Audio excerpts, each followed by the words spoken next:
Today, I have my friend Marc Berman, editor-in-chief of Programming Insider, back with me to talk about TV reboots and revivals, of which there are tons this pilot season.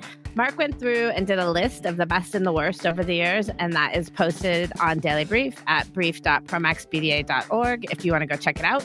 And we're going to talk about it today. Hello, Marc. Welcome back. Hey, Paige. How are you? I'm good. How are you?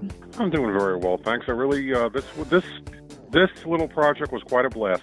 Oh, good. Okay, we'll get into it. I'm just going to talk a little bit for a minute about the reboots that we're currently seeing. So I think, and this will become clear as we talk about your list, but reboots in a way have always been a thing. They tend to ebb and flow like everything else in TV. I think this recent round seems somewhat spurred by Netflix, which brought back shows such as Fuller House, Gilmore Girls, Arrested Development, and One Day at a Time. And that show we'll talk about more later.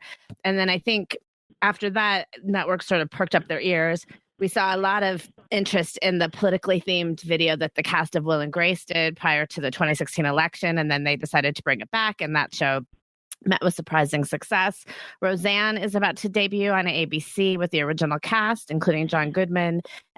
So is American Idol, although I almost don't consider that a reboot because it only went off the air in April 2016.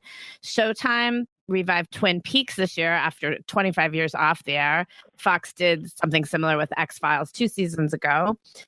The CW brought back Dynasty this year, although I'm not totally sure anybody noticed that. CBS plans to reboot Murphy Brown next season with the original cast, including Candice Bergen. And then, as you mentioned in your piece, Jerry Seinfeld told Ellen DeGeneres on her daytime talk show a couple weeks ago that a Seinfeld reunion isn't even out of the realm of possibility. And the list even goes on. So, Marc, we've talked about some of this before, but what do you think is driving all of this? Well, I think personally, we're in an era of peak TV where we have more television than ever before, which means that for any show on any outlet, it's become more difficult to attract an audience. My thinking is these network executives on any outlet, they're thinking these are familiar shows, they're familiar characters, and this will give us a better chance of attracting an audience, which in some ways is very odd because in the way the media works, the target audience tends to be the millennial group, the younger viewers. So if you're going to reboot something like a Murphy Brown, they're not going to remember that show. So they're really starting from scratch with the millennials.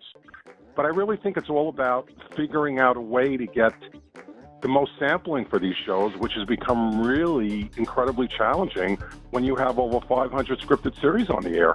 That's a lot. You can reach out to us at dailybrief@promaxbda.org. And you can subscribe to the Daily Brief podcast on iTunes, Google Play, Podomatic, and now on Spotify. Thanks for listening.